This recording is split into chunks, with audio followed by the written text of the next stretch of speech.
Hello, and welcome to Digital Decode with Qhala. My name is Laura Walubengo, and I am your host for this podcast, where we'll be diving into anything that has to do with technology in Africa. And the aim of this podcast is for us to be able to decode anything that's happening digitally on the continent. As you know, the future of this continent is steeped in technology, and so you better be listening. What we're trying to do here is make sure that you're enlightened and inspired.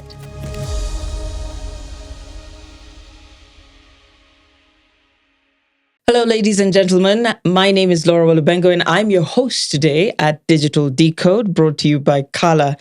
Now, Digital Decode is a podcast where we talk about tech and break it down in the simplest terms possible.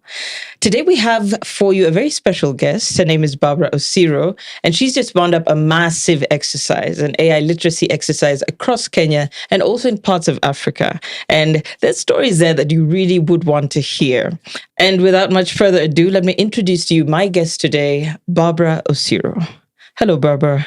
Hello, Laura. How are you? Fine, thank you. Please introduce yourself and tell us what you do. Thank you, Laura. My name is Barbara Osiro. I work with an organization called Qhala, and I work with the social impact team that involves civic tech, digital literacy, and the fellowship program. Yeah. That's very interesting. Civic tech, digital literacy. How would you describe civic tech? Like if you were to break it down, I know it kind of in my mind I see the words social justice, but what exactly is civic tech? Civic tech is the merger of digital tools and governance. So it's any initiative that is able to empower the people to drive governance using the digital technologies available, especially on bottom-up approaches, such that messages can get to leaders faster and change can be achieved faster. And in the same manner, ability of government and leadership to be able to respond to the needs of the people faster, all driven by technology. So digital literacy, I think, is one of the main topics that I wanted to discuss with you today, simply because you've just wound up the Africa AI Literacy Week. Tell us a little bit about that. What is Africa AI Week? Africa AI Week was an initiative that we came up with at Qhala, at the cafeteria, actually. Those are the best. At that point, it sounded like an idea, a simple idea. You should have had Dr. Shiko sharing what she had in mind. But we versus where we are at now, we should not have underestimated it. So this is all about culturing African talent. And this particular initiative was focused on AI talent in Africa. So it is working in collaboration with different partners across Africa so that we can culture talent from an early age. As you know, a lot of our curricula still don't have AI integrated into them. So we are doing all that we can so that we can have people learning about AI from an early age. And not just learning for the sake of it, but learning and using it and adopting it all through to tertiary. And this is at the point at which they are able to conduct researches and create solutions for Africa. And not just creating again, but we want to position Africa to move from consumers of AI to being creators, as well as being a market for AI right here in Africa. And the reason why we are investing a lot into this is because it's Africans who know the problems that they face and they understand their context. And so if they come up with solutions, they'll be able to solve their local problems.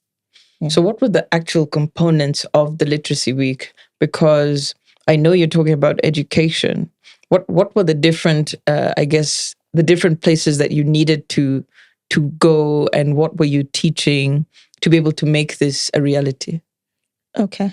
The approach that we took is to meet people in their spaces. And so you may already be aware we have the education sector, agriculture, governance, health. And then we have different groups. We have children, we have females, and then we have different literacy levels. Mm-hmm. So we did a matrix. We did a user needs assessment to understand what the needs are. For instance, for education, there's the gap between the training that is happening and the industry demands. And I'll just give an example of a student who has done quite well, has done all they can, but is wondering, how am I going to fit into the industry? And so that was a need that we were out to address, as well as the professional who has not been in AI and has found themselves in a world of AI and realizes that they need to upskill. And yes, perhaps they've taken up some certifications, but how do they now use that knowledge to be able to solve problems in their everyday workspace? So as we shared earlier on, there's also governance.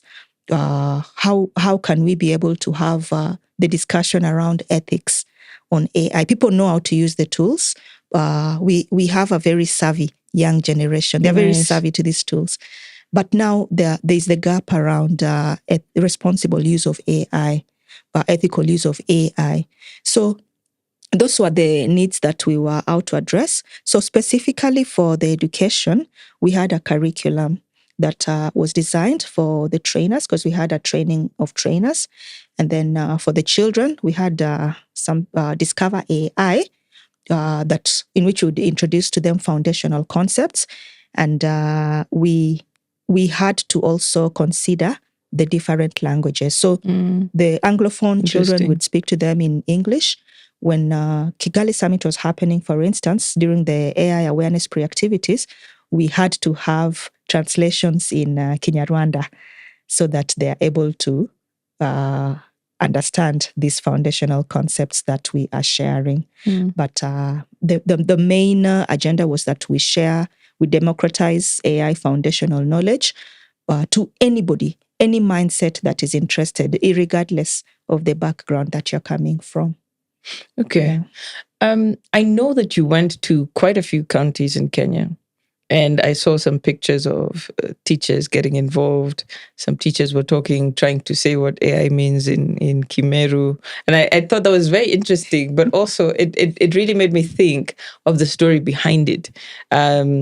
This is one person, this is one teacher that you're talking to, but you can imagine the impact that you have in their homes, in their schools, and that kind of thing. Take me through what the different counties that you went to, some of the different countries also that were involved across Africa, and what the training looked like.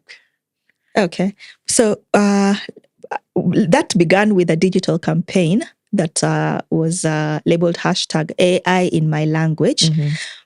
We did that to just, you see, our approach was not just to stand in front of the class and then deliver the concepts. We wanted everyone to feel a part of what we are learning, and for all the learners to identify with AI. So AI in my language was a campaign to highlight where we are at in terms of representation as a continent. Africa is largely underrepresented or misrepresented in terms of data sets. And so the very fact that people struggled to figure out what AI means in their different languages was now our way of highlighting that. So we had AI in my languages. People coined artificial as a term and intelligence as a term, and then would come up with long sentences and just create so much humor. But the very fact that that was not clear. And then in some sessions, we had people trying to use the available tools like ChatGPT to search To what search. is artificial intelligence. That would probably be me. This language. And there was some hallucinations. So it was a campaign that we continued with. It served well as an icebreaker and to make everyone feel like, I need to learn these things. To create that interest and awareness. And it's something that is still ongoing. And beyond Kenya, even in the other countries, they struggled, but it united us. The aspect of language is very interesting. So you've mentioned about the different counties. That was part of our training of trainers in education program. So we did the geographical approach, ensuring that at least every area in Kenya is covered, and that includes the marginalized areas. So our next step would be Turkana and Marsabit to ensure that if there's anyone out there who wants to learn AI, then they do have the opportunity. And that helps us to be accountable to our objective, which is to democratize this knowledge. So I know you went to Meru, and I know you went to Kisumu, Nyeri. Which other places did you go to? We went to Kisumu, Nyeri, Kilifi, Nairobi. There was Shofko and Dagoretti. We also went to, we are looking Nakuru, and we are now working towards Marsabit and Turkana. Yeah. What about the countries that I think were represented across in our village, in our language we say ngambo, across the river? Other countries across Africa. Yes, which countries? Indeed. We had a session targeting the children in Kigali, Rwanda. That session brought together over 90 children from South Sudan, from Nigeria, from Kenya, from Rwanda.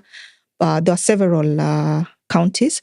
And we also had a hackathon for the children that brought together, again, those same countries, including Senegal, that we had towards the end of the Africa AI Week. So the first session was a learning session, teaching the concepts.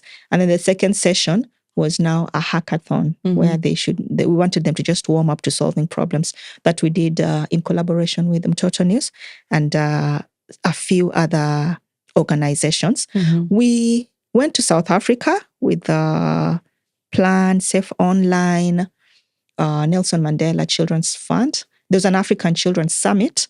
And so that allowed us to still continue to share these concepts.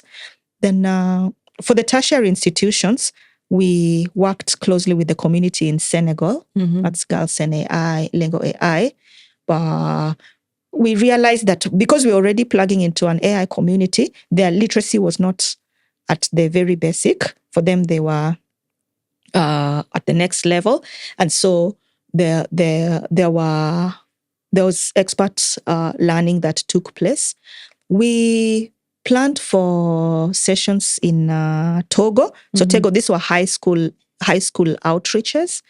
And then during the training of trainers, that's when now the responses started coming in around Tanzania. But fortunately, we were running this in parallel with the policy team who are training the policy makers. And so they started with Kenya. They've gone to Cameroon. They are planning for Equatorial Guinea. Yeah, so it's just expanding and it's growing bigger and bigger. Although our initial plan was that in this first phase, we should cover 6 countries. Yeah, so very interesting that in the final tertiary hackathon that we had jointly with Huawei and Konza Technopolis, we had Uganda represented in the room. Yeah, so we are also looking out to see where this is going to lead us. Yeah. It's like if you've jumped onto a dragon and the dragon is leading the way. But I'm very curious because the way I know AI, it's very much a personal initiative to get to know about it and to get to understand it and to see how it can apply, maybe using different models that are already in existence or trying to see if you can train something to come up with something specific for yourself.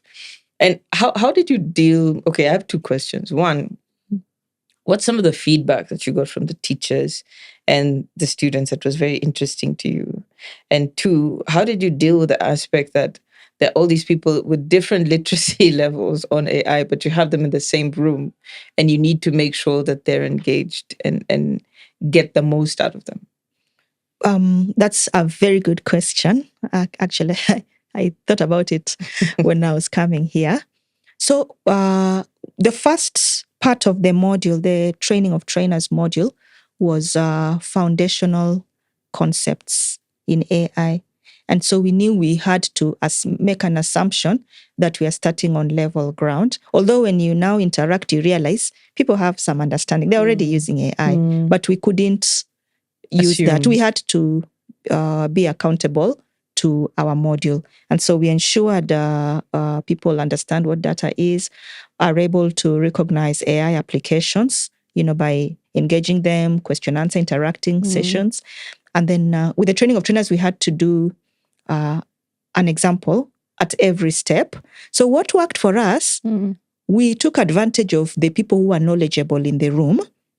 For instance, if you go to a class and trying to relate with the everyday examples, when you find out what are some of the challenges that you face in your everyday life, and an educator tells you, I have to mark the register all the time, and it's manual, and it takes a lot of my time, or I have to spend time crafting a work plan or lessons, and it takes a lot of my time. Then we had, because there was part of our module required us to do demos, we would ask some of the teachers, yes, so how do you think this can help? How can we have efficiency in this? Then some of the educators actually now came in and did the examples themselves. Nice.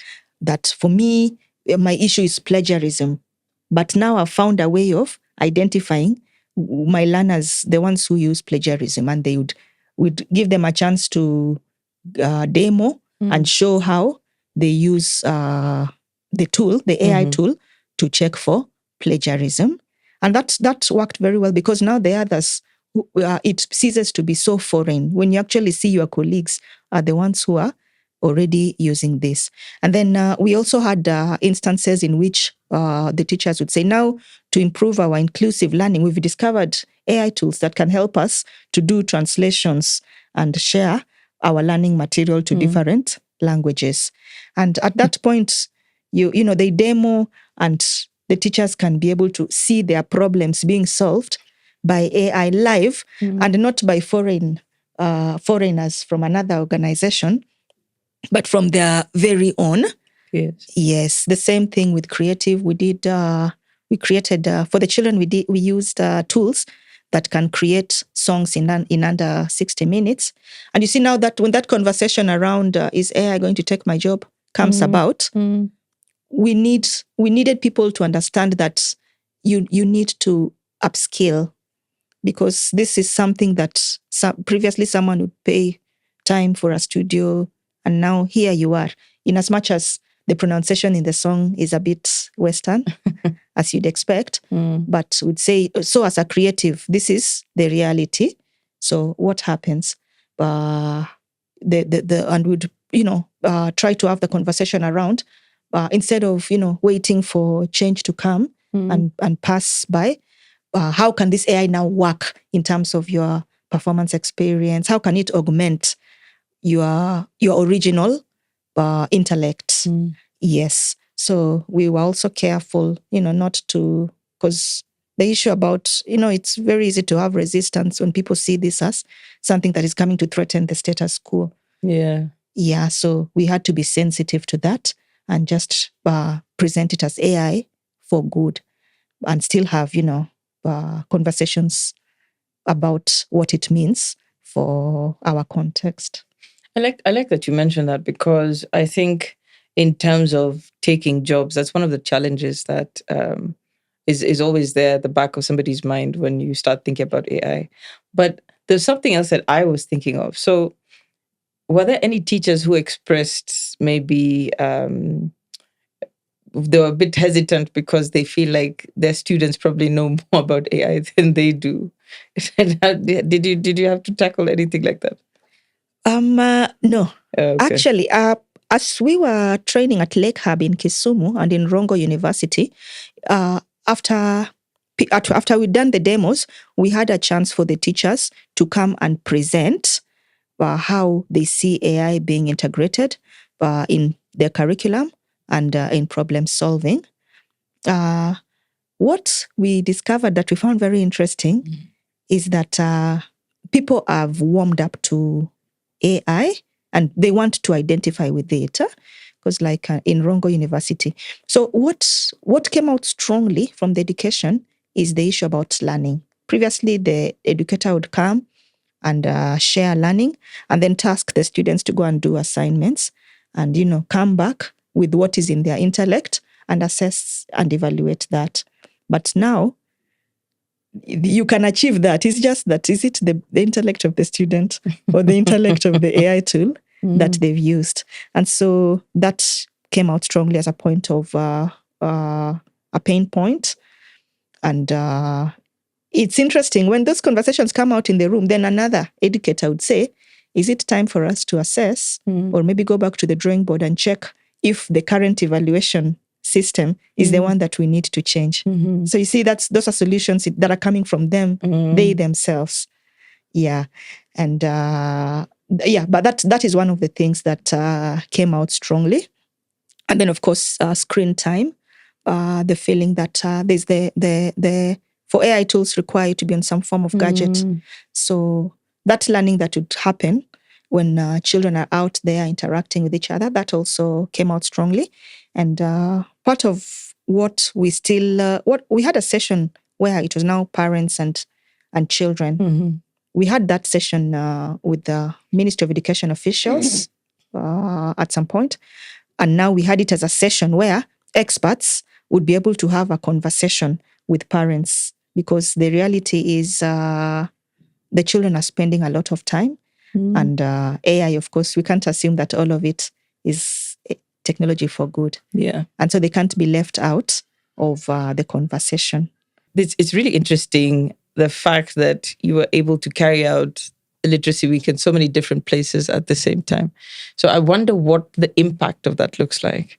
And in terms of numbers, how many people do you think you reached? Okay. So when we set out on the Africa AI Week, we had anticipated that around 15% of the different populations and groups we'll interact with will be receptive to the knowledge. So Africa AI Week has given us a chance to interact in person with around 1,500 educators through the TOT program. And we believe that they are in touch with the learners in their classrooms. And so they'll be able to share that knowledge. It also gave us an opportunity to interact with around 150 learners from various tertiary institutions through the hackathons, and around the same number for the children's hackathon across the continent. And so our target was to reach 50,000, at least 50,000 people in a country. And it looks promising.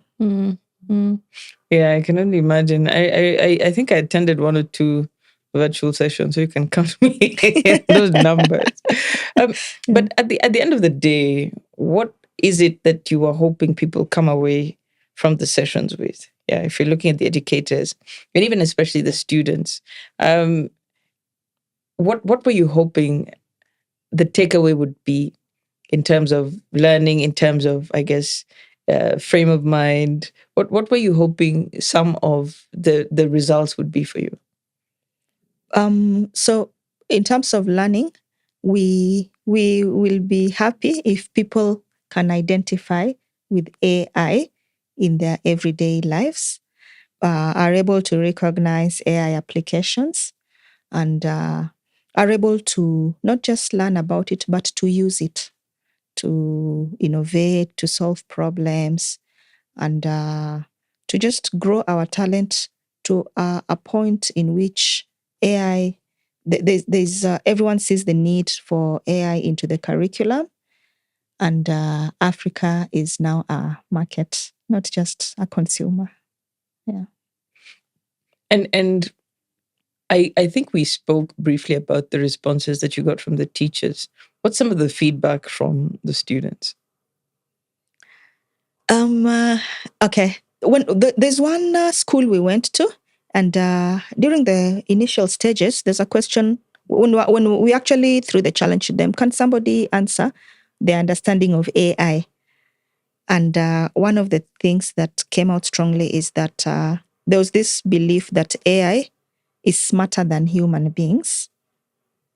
Yes, that it has overpowered human beings. That came out, which I believe is maybe, I think people, sometimes what is put out there, people read it and take it as gospel truth, and it's not necessarily the truth. So we saw that. The other thing is, so it gave us a need to dispel those myths and, let people know AI learns from a human being. And your intelligence is not going away. It's not going to run out. So as long as you're alive, it will learn from you. And it can be used for good, not to come and take from you. But what stood out was that hunger for knowledge. It's there. Even if this AI is not in the curriculum or nobody is demanding of anyone to learn of it, people are actually very, very receptive. Even the 15% we thought was the minimum, I think it's a lot. That percentage is actually higher. That was very touching. People are very, very eager. We thought that the attention span will run out when we're dealing with the Form 2s, around 16-year-olds. But people are engaged. And, we ask them, okay, give us examples. People relate with the ATM. They just remained energetic. And I think that is representative of the larger population. People really want to learn about AI and be in a position to make a difference. That stood out. Yeah. That's amazing. Okay, yeah. I know this is, I guess, officially the first literacy week that you had. But there was probably some events in the lead up to it. Maybe you can talk about how you got to this point, apart from the meeting in the cafeteria, and what your plan is, for the next round. Yes. So after the cafeteria, thanks to Baraza Media, that's Mr. Morris. Yes, there was an Africa Media Festival. It was for creatives that was happening. Yeah, I think I saw that. Yeah, so we had a chance to plug into that and just have a place where we were conducting the AI in my language and just telling people about, do you want to be a part of this? And we had creatives who registered interest. Some offered curriculum. Some shared what they're already doing. Because I remember it is out of that festival that we got a creative from DRC accompany us to Tatu City to come and show what she's done with AI to produce a book. Yes, she's Anuma, I think. So AI was used for the images, and you see, when somebody comes and shows you in your eyes, then it's very difficult to argue against that.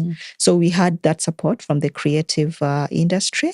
Then we had the African Children's Summit activities, pre-activities leading to that. And so we had a chance to interact with the children during the breakout sessions. That was here in Kenya and in South Africa.